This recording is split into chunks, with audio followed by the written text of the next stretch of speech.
What up, Fight World? It's your boy Ego, and I am back with some more boxing. Wow. What a night of boxing, and I'm still not done. But I DVR'd and just watched Chavez Fonfara, and what can I say? And I'm going to break it down. Let me do a quick disclaimer, because I know there's a lot of frigid lunatics, motherfuckers have drinks and stuff, and get on YouTube, start watching videos. I don't have time for the bullshit. So, on my channel, I give you the good, the bad, and the ugly. If you don't want to hear that, click off the fucking video. Exit out, do what you got to do. But I'm not going to pull no punches or water shit down for the simple fact of appeasing or saying something that you want me to say.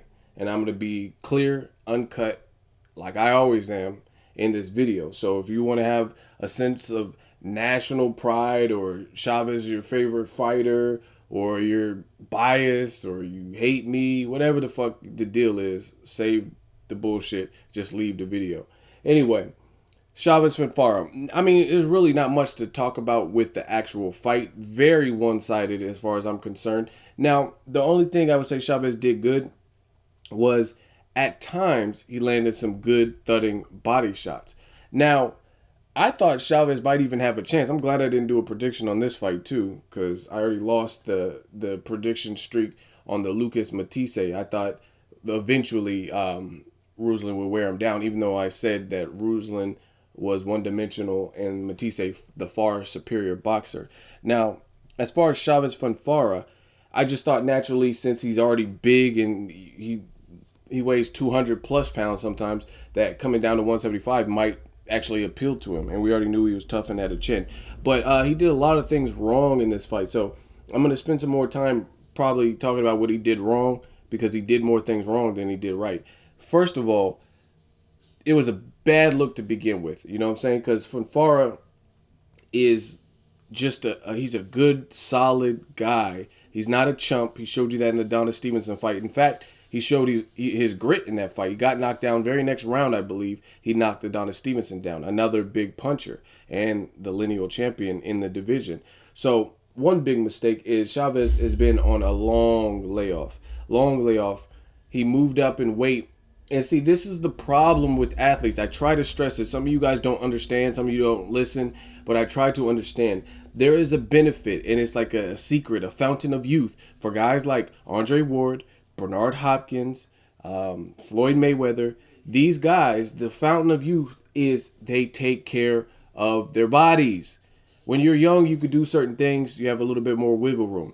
But they take care of their bodies. That is imperative in combat sports, in the fight game. You can't be ballooning up to 200 plus pounds and then come crashing down trying to make this catch weight that you made up, and all kinds of stuff like that. That's a big, huge mistake. Then on top of that, you're on a long layoff. He was getting his separation stuff together to leave Top Rank and to go to Al Heyman. So he didn't fight because I guess he had to let time elapse to wait for legal stuff with Top Rank and to finally be separated from them. So he waited forever to fight. He doesn't take a tune-up fight, and you take a solid guy who just faced, in recent memory, the lineal light heavyweight champion. So new division, and against a fundamentally sound guy who's bigger than you. And it's the other thing he did wrong was how he fought. You can't fight, and I actually feel bad because I'm such a fan of his father, Julio Cesar Chavez Sr., that I generally, you know what I'm saying? I want the best for his family, I guess you could say, because I like Chavez Sr. and have that much admiration for his father that, you know what I'm saying? He's like kind of in his son's corner and stuff. I feel bad, to be honest. I wanted to see Chavez do good. But again, on my channel, I'm not going to lie, and just because I want him to see him do good for his father's sake, I'm not going to lie to you guys. So what Chavez did wrong, aside from taking on a tough fight with no tune-up after a long layoff at a catch weight, ballooning up in weight in your offseason. Those are just the basics of what you did wrong. And again, that's why you look at it. Floyd Mayweather took 21 months off, nearly 2 years, quote-unquote, in retirement, came back and then shut Marquez out. You can bitch and complain about not making weight or whatever, but when people say that, one thing they don't mention is that Floyd was out of the sport, not competing, almost 2 years. That is a fact, right?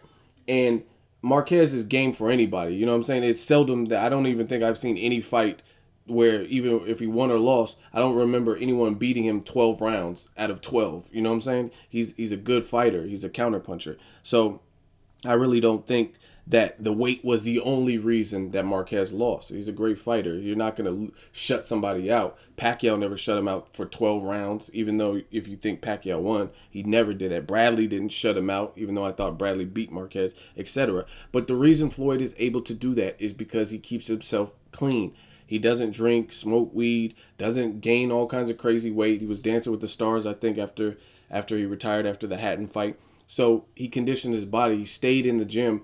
And he probably knew, I mean, I don't know if he knew or not that he would potentially come back, but for whatever reason, he took care of his body. Chavez doesn't. Chavez, I've seen him in pictures, and the motherfucker looks huge. He looks like he's 230 or something crazy, 220.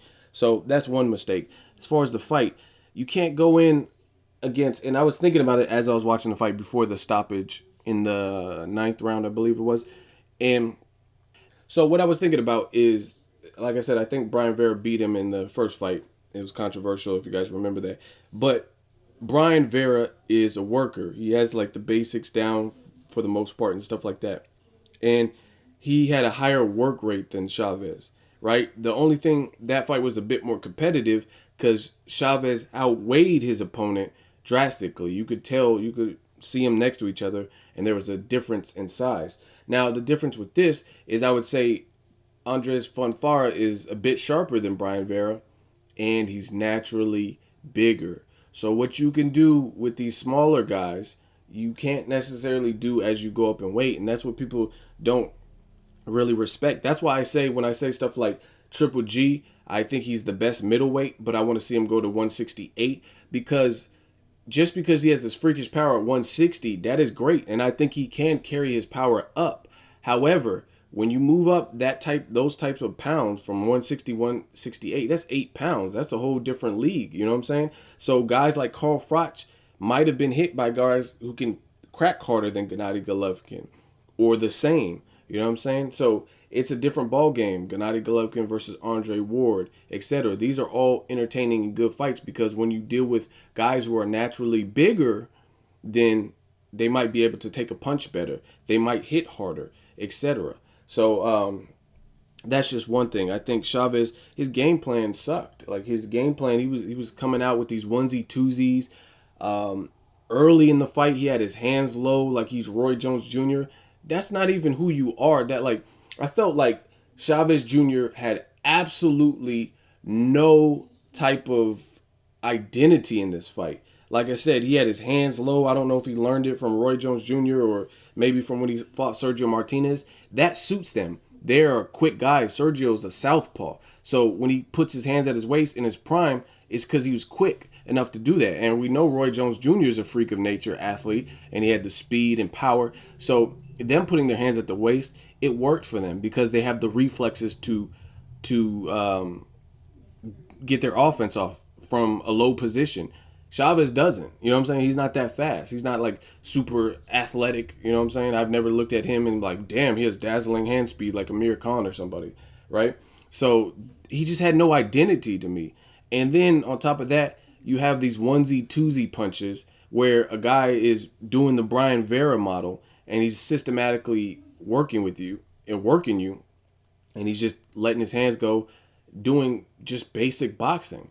Punch, jab. Chavez had no head movement, no jab.